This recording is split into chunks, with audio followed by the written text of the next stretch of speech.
Bien, comment obtenir le mode Improvable Skills? Improvable Skills est un mode style RPG qui va améliorer les compétences de notre personnage avec l'expérience. Ce mode existe depuis de nombreuses années, c'est un mode assez ancien et très facile à obtenir. En fait, il n'a presque pas de dépendance, si je me souviens bien. Il est disponible pour Forge et d'autres logiciels, alors allons voir ça. Basiquement, nous allons nous rendre sur CurseForge et chercher Improvable Skill. On trouve le numéro 3, créé il y a 9 ans et mis à jour pour la dernière fois il y a 10 mois. C'est incroyable qu'après 9 ans, ils continuent encore à le mettre à jour, même occasionnellement. C'est vrai qu'il ne nécessite pas beaucoup de mises à jour, mais c'est quand même cool. Ensuite, dans Fichier, on va à Mode Loaders, on a Forge et NeoForge et on sélectionne la version qu'on veut. Dans ce cas, nous avons la 1. La 1.21.1, je comprends que c'est pour NeoForge, effectivement. La 1.21 aussi pour NeoForge et pour Forge, on commence à partir de la 1.20.1, d'accord? Voilà, on clique sur les trois boutons et on obtient le fichier, d'accord? Ensuite, on va dans Relations et comme vous voyez, on a besoin de Hammerlib. On fait exactement la même procédure, d'accord? On va ici, Fichier, Forge et 1.20.1. Ces fichiers, on les sauvegarde avec Windows plus R, AppData. On écrit ceci. On va dans roaming.minecraft et le dossier mods, d'accord? On l'enregistre ici dans notre dossier mods. Si le dossier mods n'existe pas, clic droit, nouveau, créer un dossier et le nommer mods. Très bien, avec ça on peut commencer à jouer à Improvable Skills. On aura juste besoin du Book of Skills, il se fabrique comme ça et on est prêt à commencer. Comme toujours, je mentionne que vous avez dans la description mon cours d'intelligence artificielle pour ceux qui sont intéressés. Et sinon, pas grave, on continue le guide sans aucun problème. Très bien, comment fonctionne le livre de compétences dans Improvable Skills?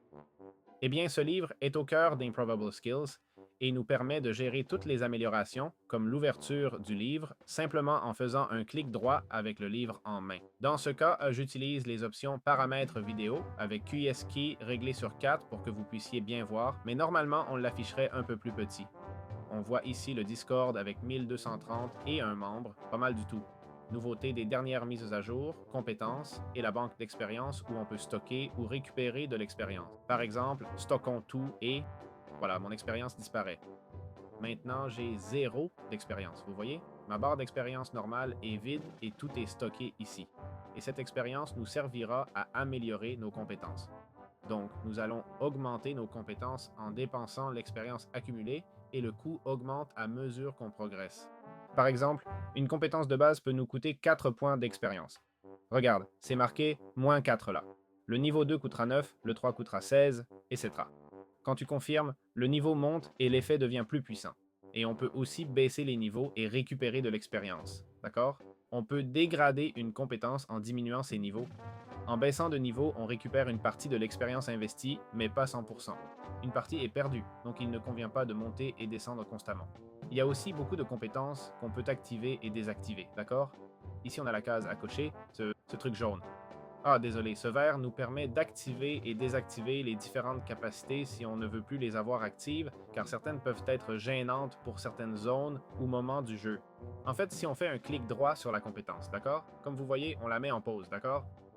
On la bloque. D'autre part, nous avons aussi les parchemins, d'accord? C'est ceci ici, ce sont des pages avec des capacités. En faisant clic droit sur un parchemin, l'animation apparaît où la page entre dans le livre, d'accord? On va faire clic droit et voilà. Là, vous voyez le parchemin qui apparaît? Là, en bas à droite. Eh bien, il va simplement se placer à l'intérieur du livre. Juste une simple animation et maintenant, quand on fera clic droit, on aura accès à cette nouvelle capacité, d'accord? On a aussi cette page créative qui débloque toutes les compétences et voilà. Très bien, commençons par la première amélioration ou compétence, qui est la banque d'XP automatique. C'est l'une des options les plus pratiques, qui basiquement, bon, elle s'obtient comme suit, en utilisant un fragment de parchemin qui est un matériau d'artisanat, une perle de Lender, une bouteille d'enchantement et de la redstone. Ce fragment de parchemin s'obtient en craftant, enfin ce sont des éléments de craft, je comprends qu'il est considéré comme un drop de certaines structures, car je ne peux pas le crafter. Et voilà, on fait simplement un clic droit, on l'apprend, et si on fait clic droit maintenant, on a accès à la banque d'XP, d'accord? Bon, on a aussi cette compétence ici, qui fait essentiellement, comme vous voyez, AutoXP Bank, ça signifie que si on reçoit de l'expérience, on définit un niveau qu'on veut atteindre. D'accord? Ici, on met par exemple niveau 30, qui serait le maximum qu'on veut atteindre. Mais si je mets 0, on arriverait à 0. D'accord? Et chaque fois qu'on gagne de l'expérience, elle va dans la banque d'expérience. D'accord?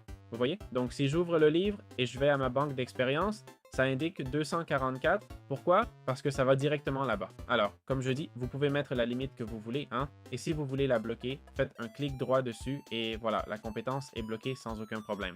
Aussi, si on veut récupérer l'expérience stockée, on va ici à la XP Bank et on clique sur prendre 10 niveaux, d'accord? Que se passe-t-il? C'est qu'évidemment, on doit séparer la compétence, sinon elle va l'absorber à nouveau, d'accord? Et puis je crois 17, non, l'expérience reste la même, donc vous n'allez rien perdre, d'accord? Important, si on jette ce livre et qu'on en prend un autre, on l'a toujours.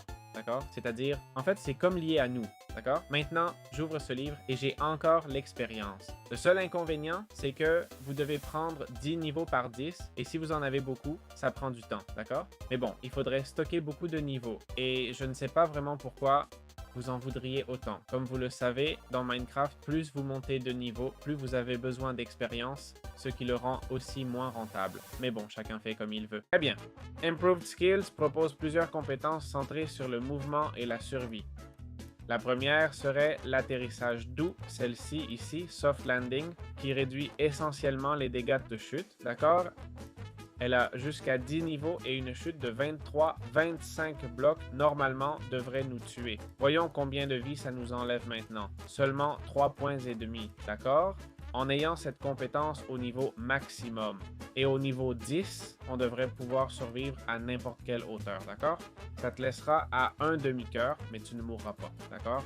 Actuellement, je n'ai pas Free the Falling niveau 4, d'accord? Je veux que vous compreniez aussi, si en plus on avait la chute de plume, ce serait encore plus impressionnant. Ensuite, nous avons aussi la compétence sauteur, d'accord? C'est Leap, qui augmente essentiellement la hauteur de saut. Je ne peux pas améliorer car je n'ai pas d'expérience. Allons en chercher. Je ne sais pas quel est le maximum que je peux mettre, franchement. Eh bien voilà, ça va s'absorber, d'accord? Donc, on a ça et on clique simplement sur améliorer, ok? Et comme ça, on va progresser sans aucun problème jusqu'au niveau 15. Avec cette compétence, après plusieurs niveaux, on peut sauter 2 blocs. Et au niveau max, on peut sauter environ, voyons si on atteint 4, non, mais 3,5 presque, ok? Donc, combiner ça avec la capacité de réduire les dégâts de chute est une bonne idée. Et on a aussi le roi de l'échelle, qui augmente la vitesse à laquelle on grimpe une échelle. Sans cette compétence, la montée est lente, mais au max, on peut grimper de grandes tours en quelques secondes. Prenons une échelle là-bas. Allez, testons ça. Voyons si c'est vrai, et c'est bien vrai, d'accord? Voyons, utilité quasi nulle, mais je comprends que c'est un mode d'il y a 9 ans où monter des escaliers était courant, mais aujourd'hui, il est un peu dépassé. On a aussi le nageur rapide, d'accord? Il augmente la vitesse de nage du joueur dans n'importe quel liquide. Il a jusqu'à 25 niveaux et en gros, les derniers sont assez chers, on l'a vu. 676 d'expérience. Augmente la vitesse quand on nage dans n'importe quel liquide. Cherchons de l'eau par ici. Bon, c'est important de dire qu'on va nager très vite au niveau maximum. C'est aussi vrai que c'est cher et théoriquement, on devrait aussi marcher, d'accord? Quand on marche dans l'eau, on va assez vite. Non, presque comme si on était sur Terre, d'accord? Voilà, c'est ça. Et finalement, on a aussi la compétence de vitesse d'arme, d'accord? Qu'on obtient en échangeant avec les piglins avec 14,29% de chance. Ça augmente simplement la vitesse de déplacement sur le Soul Sand sans avoir besoin de Soul Speed, d'accord?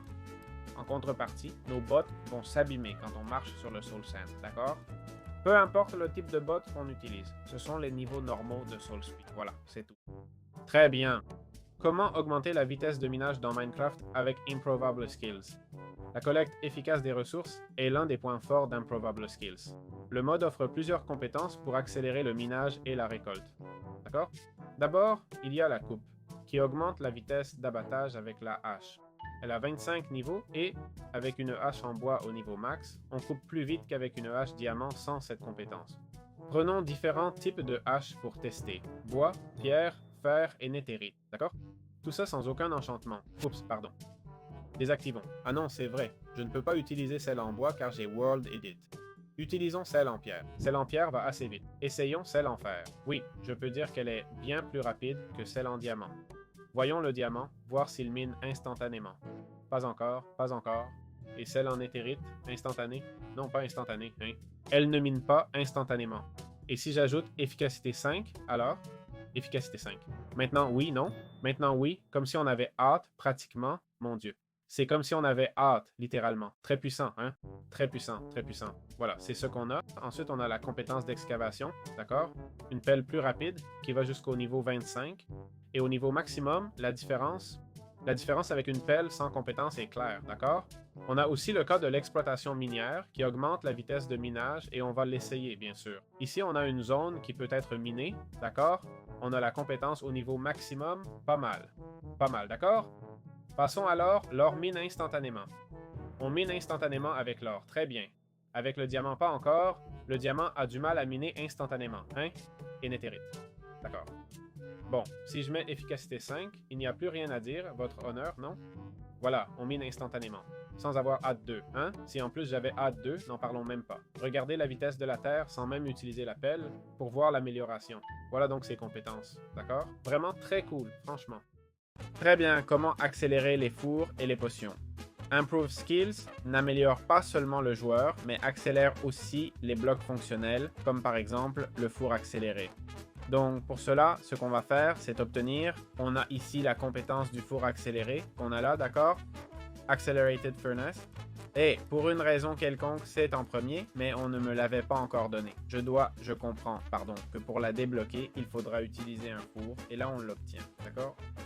En gros, ça augmente la vitesse à laquelle les objets cuisent dans un four, d'accord? Il a jusqu'à 15 niveaux et fonctionne dans un rayon de 5 blocs autour du. Si on s'éloigne, le four revient à sa vitesse normale. Eh bien, le four, d'accord, montre théoriquement des étincelles quand cela se produit. On va mettre du charbon et fondre du minerai. Alors on prend le four ici, vous voyez les étincelles là, et on met le charbon là, pour que vous puissiez voir un peu la vitesse. D'accord? Celui-ci est, petit mouton, arrête. C'est le four normal, d'accord, qui va très très vite. Et là, on a le haut fourneau qui va un peu plus vite. Ensuite, on a aussi l'amélioration de l'alchimie, celle-ci, alchimiste, qui booste la vitesse à laquelle on utilise le support de brassage. Et basiquement, ça s'active aussi depuis le livre de compétences et nécessite d'avoir obtenu la page correspondante que l'on obtient. Je vous le dis maintenant, la voici, elle se drop des sorcières avec 10% de chance. Et voilà, avec ces deux compétences, le processus de fonte et d'alchimie seront beaucoup plus rapides. Très bien, comment cultiver dans Minecraft avec Improvable Skills? Improvable Skills inclut des améliorations agricoles et génère de l'expérience pour les activités de base de Minecraft. Tout d'abord, nous avons croissance rapide, d'accord? Elle s'obtient via un parchemin et se trouve dans les temples de la jungle avec 25% de chance de l'obtenir. Si on la sélectionne, on voit qu'elle monte jusqu'au niveau 20 et fonctionne ainsi. Près de tes cultures avec la compétence active, certaines plantes poussent plus vite. Plusieurs plantes peuvent pousser simultanément. L'effet visible est que les cultures changent d'étape de croissance rapidement et aléatoirement autour du joueur. C'est idéal pour les fermes de blé ou toute culture compatible avec la poudre d'œuf. Et puis nous avons aussi l'expérience de récolte, qui augmente essentiellement l'XP gagné par diverses actions standards, comme l'exploitation minière, l'élevage, la pêche, tuer des monstres, cuisiner. Les niveaux sont chers, à partir d'un certain niveau les coûts augmentent beaucoup, d'accord? Par exemple, plus de 7 cents d'expérience, le dernier niveau coûte 2000 cents d'expérience. Mais c'est vrai aussi que ça nous permettra d'améliorer toutes les autres compétences plus rapidement, donc c'est probablement la première amélioration qui nous intéresse, ok? Donc en général, ça multiplie l'expérience qu'on obtient en faisant n'importe quelle activité dans Minecraft qui donne de l'XP. Et bien sûr, l'XP n'apparaît pas car je la collecte directement, mais le montant d'expérience obtenu ne s'affiche pas. Mais bon, on gagne plus d'expérience, d'accord? Et si le mode consiste à utiliser l'expérience pour améliorer nos compétences, eh bien, gagner de l'XP serait la priorité initiale. Voilà, c'est ça. Très bien. Comment améliorer le combat corps à corps avec Improvable Skills? Ce mode peut avoir pas mal de capacités qui transforment le personnage en un combattant bien plus puissant. Par exemple, la compétence Strong Fist, c'est celle-ci. En gros, ça augmente les dégâts de mêlée infligés à n'importe quelle entité, d'accord? Par exemple, un point qui fait normalement 4 points de vie, d'accord? Avec l'épée en l'air, je vais pouvoir vaincre n'importe quel mob directement. Voilà, c'est ça, c'est ça. L'épée enlève 10 points de vie. Sans cette compétence, il vous faut 6 coups, par exemple, pour vaincre un zombie. Et avec la compétence, un seul suffit, d'accord? Ça dépend aussi du type d'épée. Mais prenons une épée en bois, voyons, une épée en bois avec un coup 2, d'accord? Avec 2. Si tu mets un critique, ça fait 2 aussi, d'accord? Et ça, c'est juste une épée en bois imaginée avec les autres. Ensuite, nous avons aussi la protection PVP, qui est celle-ci, PVP protection. Elle indique « réduit les dégâts reçus des autres joueurs », d'accord? Le niveau maximum coûte 440 points d'expérience, d'accord? En gros, un coup d'épée en diamant qui enlèverait 5 cœurs n'en enlève plus qu'un ou deux. Puis nous avons aussi la peau dure, qui est celle-ci, Dense Skin, qui rend ta peau plus résistante contre tout ennemi essayant de te transformer en dragon, d'accord? Ça fait que tu subis beaucoup moins de dégâts et tout ça. Ça rend ta peau plus résistante aux coups de zombies, flèches de squelettes, explosions de creepers, et au niveau max sans armure, un zombie en difficulté normale n'enlève souvent qu'un demi-cœur par coup, d'accord? Et parfois, certains coups ne diminuent même pas ta vie. Imaginez avec une armure, d'accord? Ensuite, nous avons le bouclier d'obsidienne, d'accord? Ce qui réduit essentiellement les dégâts du feu et de la lave, et on peut les réduire considérablement, pouvant rester plusieurs secondes dans la lave avant que notre vie ne baisse dangereusement. Ceci sans armure, d'accord? Ensuite, nous avons la vie supplémentaire, Extra Health, qui dit cette capacité augmente ton maximum de vie jusqu'à 20 cœurs, d'accord? C'est-à-dire jusqu'à plus 20 d'expérience, soit 10 cœurs. On a aussi la vitesse d'attaque, celle-ci ici, Attack Speed, qui augmente la vitesse d'attaque de n'importe quelle arme, d'accord? Je veux dire, si on avait toutes les compétences au maximum, regarde, je peux spammer l'épée littéralement. Si je prends ça et fais apparaître un Warden, je le détruis en allez, regarde, regarde, regarde. Je spamme juste le clic, tu comprends? Et voilà, d'accord? En plus, ça nous donne une nouvelle capacité, imagine, d'accord? Donc voilà. Comment augmenter les dégâts à distance? Nous avons différentes compétences, comme par exemple la flèche tranchante, qui augmente les dégâts à distance contre n'importe quelle entité. D'accord? Améliorons-la et comme vous voyez, l'expérience requise est assez élevée, jusqu'à 4000 points. D'accord? Si un gardien apparaît et je le touche avec une flèche, je lui enlève de 500 à 25 PV avec une seule flèche sans pouvoir 5. Avec un enchantement pouvoir 5, je retirerai à un gardien normal environ 53 points de vie avec une seule flèche. D'accord? Donc faites très attention. Ensuite, il y a la pêche améliorée, celle-ci qui augmente la chance en pêche. Pas grand-chose à ajouter, ça augmente les chances d'obtenir de meilleurs objets et pas seulement des poissons communs. Combiné avec l'expérience de récolte, la pêche devient une excellente source d'XP. D'accord? Nous avons aussi le manipulateur d'Ender, celui-ci avec 5 niveaux, qui annule les dégâts subis par la perle d'Ender. D'accord? Le dernier niveau fait que, en lançant une perle d'Ender, on a une chance de régénérer sa vie, très utile pour se déplacer rapidement, donc un autre avantage. Et voilà, c'est tout pour l'instant. Très bien, comment améliorer le commerce? Il existe différentes compétences qui affectent l'économie avec les villageois dans Minecraft, comme le talent de marchand, d'accord? Bon, Axter, qui dit en gros, réduit les prix en permettant d'échanger avec les villageois à un prix beaucoup plus bas. Voyons, clic droit et voilà, c'est un peu moins cher.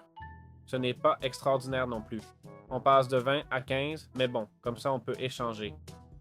On ne sait jamais, non? Ce n'est pas une grande amélioration, mais c'est là. C'est vrai aussi que si on la combine avec le fait d'avoir peut-être fini un raid avec un village de héros, ça peut devenir assez avantageux, mais voilà. Avoir cette base est sans doute un bon moyen d'économiser. Si on a une salle de commerce ou autre, c'est une très bonne idée. Très bien. Comment pouvons-nous utiliser des outils portatifs dans Minecraft avec Improbable Skill? Ce mode ajoute quelques petites choses, des outils portatifs assez intéressants. Nous avons la banque d'expérience que nous avons déjà mentionnée, d'accord? Je vais vite vous montrer comment l'obtenir. La banque d'expérience s'obtient ainsi, le forgeron comme ça, le cowboy de cette façon, l'artisanat comme ça, l'enchantement de cette autre façon et le magnétisme ainsi. Il suffit de jeter les objets au sol et on les récupère, d'accord? Maintenant, on fait simplement un clic droit avec toutes les compétences, d'accord? Et là, ils sont ajoutés au livre. On va maintenant au livre, à la section compétences, la voilà. Bon, la première est la banque d'expérience, que j'ai déjà expliqué, d'accord? Mais bon, je peux l'expliquer encore une fois.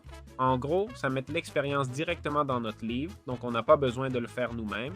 C'est le livre qui s'en charge, ce qui nous permet d'améliorer directement nos compétences. Bien. Ensuite, on a l'enclume portable, qui est celle du forgeron, d'accord? C'est ça, une enclume portable. On a aussi la table d'artisanat portable, celle du crafter. Encore une fois, pareil, une table d'artisanat. Celle des enchantements qui permet d'enchanter jusqu'au niveau 30 directement depuis le livre sans avoir besoin d'entourer la table d'étagère physique.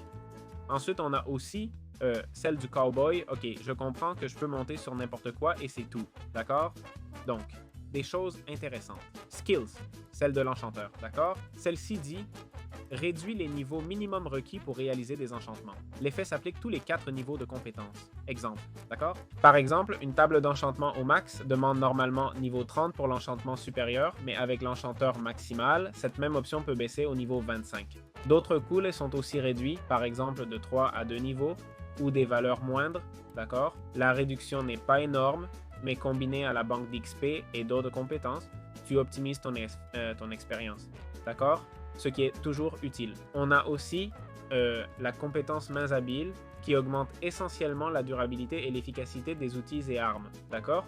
Dans certains cas, les outils ne perdent pas de durabilité, ça arrive aléatoirement, mais plus fréquemment au niveau élevé. Le résultat pratique? Eh bien, un pic durerait normalement environ 1000 blocs et peut durer plusieurs milliers de blocs au niveau maximal. C'est indicatif, hein? Mais pour que vous compreniez. Donc, nous utilisons les ressources de manière beaucoup plus efficace, surtout avec un enchantement comme raccommodage qui répare le pic. Nous l'utiliserons moins car il s'usera avec moins d'utilisation, d'accord? Avec moins d'usure. C'est donc aussi quelque chose de très positif à considérer. Cet ensemble de compétences transforme le livre en centre de contrôle portable et facilite ses enchantements et l'utilisation de l'outil.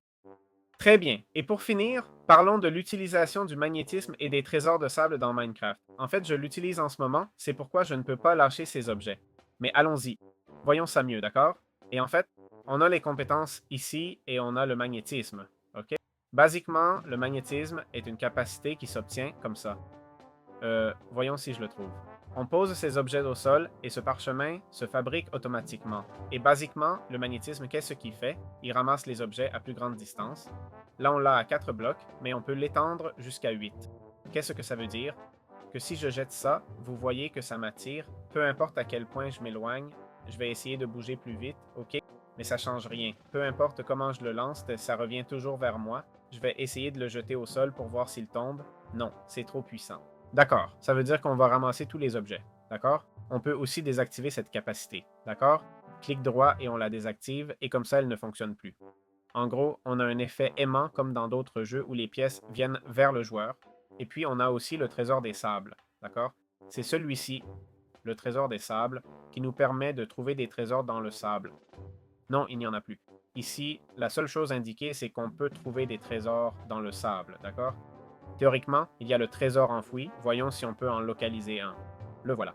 Théoriquement, le trésor enfoui existe, d'accord? Bon, utilisons une pelle. Testons si c'est vraiment comme ça ou pas, parce que, tiens, j'ai une armure grâce à la capacité de skin. Bien sûr, explorer tout ça, et en plus avoir le magnétisme, ça rend tout super pratique. Pour l'instant, je ne vois aucun drop spécial de la reine, franchement, bien que je devrais peut-être enchanter avec Fortuna. Voyons, enchantement et fortune 3, c'est possible. Je me sens un peu arnaqué, hein? Je vais essayer avec du gravier, car les drops spéciaux, bien que ça indique spécifiquement le sable, non. Je vais me mettre sous terre. Voici le trésor où je me suis téléporté, mais je ne vois pas d'autres surprises. Je peux continuer un moment, mais bon. Eh bien, j'ai tout essayé et rien n'a fonctionné, d'accord? J'ai tout tenté. Avec du gravier, j'ai même obtenu du sable suspect. Bon, ça ne semble pas marcher. Je ne sais pas s'il y a d'autres compétences que je n'ai pas mentionnées. Il semble y avoir le mob repellant, ok? Qui dit repousse les unités hostiles, les entités hostiles loin de toi, protégeant ainsi tes arrières. Ok, intéressant. On a aussi le Silent Foot. Il dit augmente le rayon de toute vibration que tu produis. Ah, pardon, réduis le rayon de toute vibration que tu produis. Comme ça, si on rencontre le Warden, on fera moins de bruit et tout ça. Et pas grand chose d'autre. Il n'y a rien d'autre. On a déjà tout expliqué. Il y a enfin la compétence de Cowboy, qui est simple à comprendre, mais en gros, on peut monter. Je comprends, hein? Qu'on peut monter à cheval plus rapidement. Voyons, clic droit. Le voilà. Et on peut lui mettre la selle, et voilà, c'est fait. Le problème, c'est qu'il ne me laisse pas ouvrir l'inventaire, mais bon. Et voilà, avec ça, on a couvert tout le mode. Comme toujours, vous avez mon cours d'IA dans la description si ça vous intéresse, et merci de m'avoir suivi. Très bien, comment débloquer des compétences dans Minecraft avec Improvable Skills? Improvable Skills organise ses compétences en 2 groupes, les basiques, disponibles dès le début, et les avancées, liées au parchemin. Les compétences de base sont toujours visibles dans le livre. Entre autres, le livre d'Improbable Skills dans Minecraft inclut de base l'atterrissage en douceur, tranche, vitesse d'attaque, nage rapide, four accéléré, excavation, minage, protection PVP, point fort, roi de l'échelle, sauteur et vitesse d'attaque. Dans d'autres parties, on montre aussi dès le début comment obtenir la nage rapide, ça dépend un peu de la version que vous jouez et tout ça. Toutes ces compétences peuvent être améliorées en dépensant de l'expérience, mais pour débloquer les avancées, on aura besoin des parchemins. Les parchemins, comme vous voyez, voyez, ont chacun leur effet. Comme par exemple le parchemin de pêche qui nous donne plus de chance quand on pêche. Regarde, voici, ça nous donne 10% de chance en plus pour la pêche. On a le bouclier d'obsidienne qui nous donne, il se trouve dans les forteresses du Nether. On a la flèche de chance qui peut être lâchée par un squelette avec 2,5% de probabilité. Voyons si je le trouve. Regarde, c'est celui-ci. Et là, il nous l'explique, d'accord? Chacun de ces parchemins. Regarde, celui d'alchimiste, les sorcières le dropent à 10%. Celui de flèche aiguisée, les squelettes à 2,5%. Le bras agile, trouvé dans les puits, mines abandonnées avec 25%. L'enchanteur, trouvé dans les forteresses de l'End, à 25%. Le manipulateur d'Ender, droppé par les Endermen avec 5% de chance. La peau épaisse, qui se trouve sous l'eau. Ah non, non, dans les spawners souterrains, avec 25% de probabilité. Le Fast Grows, qui se trouve à Jumb, dans les temples de la jungle, avec une probabilité de 25%. La Page with Skill, Extra Health, qu'on trouve dans les End Cities, avec 11,1% de chance. Le Hackster, qui nous est donné par un bibliothécaire après l'avoir défendu lors d'un raid. Celui de Fishing, qu'on obtient avec 10% de chance. Le Mob Repellent, qui se trouve dans le coffre d'Armorer dans un village. On a l'Obsidian Shell, qu'on trouve dans les forteresses du Nether, avec 33,3%. On a le Silent Foot, qu'on trouve dans les Ancient Cities à 100%. Le Soul Speed, qu'on obtient en échangeant avec des piglins avec 14,29% de chance. Le Treasure of the Sands, qu'on trouve dans les temples du désert avec 12,5%. Et enfin, l'Experience Harvesting, que les gardiens du Nether lâchent avec 33,3% de chance. De cette façon, on pourrait obtenir toutes les compétences sans aucun problème. On a ces autres, d'accord? Comme le Blacksmith, que tu obtiens si tu lâches tous ces fragments indiqués, le parchemin, la perle de l'Ender, l'enclume et l'émeraude. Et si tu les lâches ensemble, tu vas obtenir celui-ci. Maintenant, on a l'Auto XP Bank, d'accord? Où il faut lâcher les fragments de parchemin, perle de l'Ender, bouteille d'enchantement et poussière de redstone pour qu'ils se combinent. Ensuite, le Cowboy, fragment de parchemin, perle de l'Ender, poussière de redstone, étoile du Nether, sel. Et voilà, on avance, d'accord? Je vais passer le curseur dessus, vous pouvez lire. Parchemin, Ender, Crafting et Fer. D'enchantement, Parchemin, Ender, Enchantement et Bibliothèque. Et finalement de magnétisme, Parchemin, Ender, Œil d'Ender, Lingot de Fer et Chaîne. On les lâche simplement, d'accord? On les jette comme ça, d'accord? On les jetterait comme ça, on attendrait juste qu'ils se combinent selon ce que le mode spécifie, hein? Regardez, on l'a ici, d'accord? Comment il nous demande différents objets. Et voilà, on les jetterait ensemble et là commencerait tout le crafting. Si je ne l'annule pas, bien sûr. Et là, tout le crafting commence et ça devient théoriquement un fragment, d'accord? Et voilà.